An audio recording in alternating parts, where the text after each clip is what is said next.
Hey everyone, here we are, round 6 of the FI Motocross World Championship, the MXGP of Galicia. I think I'm about to get wet here because I've just turned the sprinkler system on. But if I can just show you real quickly, the start straight. No, it's not going to happen. Take 2 on the start then. I just got soaked a minute ago. You probably saw that because, you know, my editor is cruel like that. Anyway, here's a view from the finish line jump. That's the start. Nice and wide. They immediately pass pit lane on the way down, and then into this 90-degree turn. It's slightly banked just to the outside here, and then as they dip out, they're immediately over the foxhole shot line and then down into turn 2. I'm going to head down there now. I'm going to find myself an elevated position there in the grandstands, and hopefully it'll give you an idea as to how the track is. It's a beautiful location. It's in the trees. The weather's going to be great all weekend long, and so I'm going to head over there now and just give you an idea, and yeah, hope you like it. So I've just come to the exit of turn 2. There's the foxhole shot line there.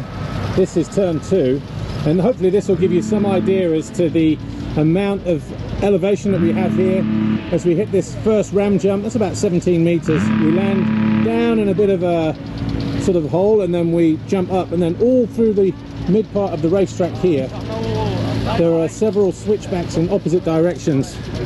Some riders still out on the track doing their track walk, but big jumps, big waves, ups and down hills. The ground at the moment looks nice and loamy, feels loamy, but on the dry parts, on the infields of the track, it looks like it could dry quite hard. Maybe similar kind of ground to what we have in Patagonia, Argentina.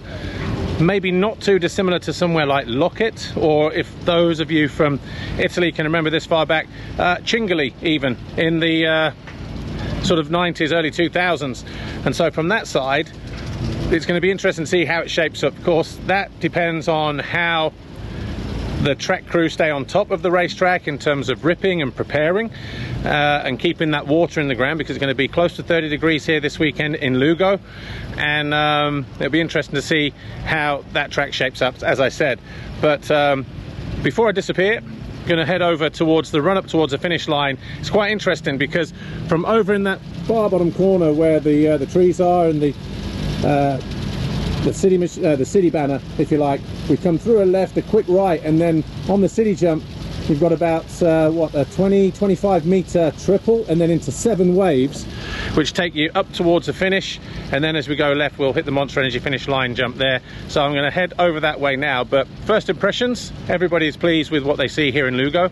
85 meters into the start straight, 90-degree first turn as you saw, and then from there it just starts to work its way to the bottom end of the hillside, gradually sort of switching back and forth, nice wide downhills, wide uphills, and all that kind of thing. So it's going to be interesting to see how this one plays out, but on to the finish line now, I think. So here we are then. This is the run up towards the finish line area, way down in the bottom there, just by the New Holland tractor that's ripping this wave section up. You've got that city jump, that triple jump, and then these 7 waves that work their way up through here. These are the final 2. There's your final turn, and then just there on the brow of the hill is the Monster Energy finish line jump. The racetrack, 1,550 meters long, just under a mile, and it's the first time we've come to this Lugo racetrack here for this MXGP of Galicia. Of course, you can watch all the action unfold on MXGP-TV.com with me, Paul Malin, the rest of the crew, with Lisa and everybody else behind the scenes. It's going to be an interesting one, because after the mudder that was Portugal 1 week ago, championships are closing up. There's a lot to play for here this weekend in Galicia.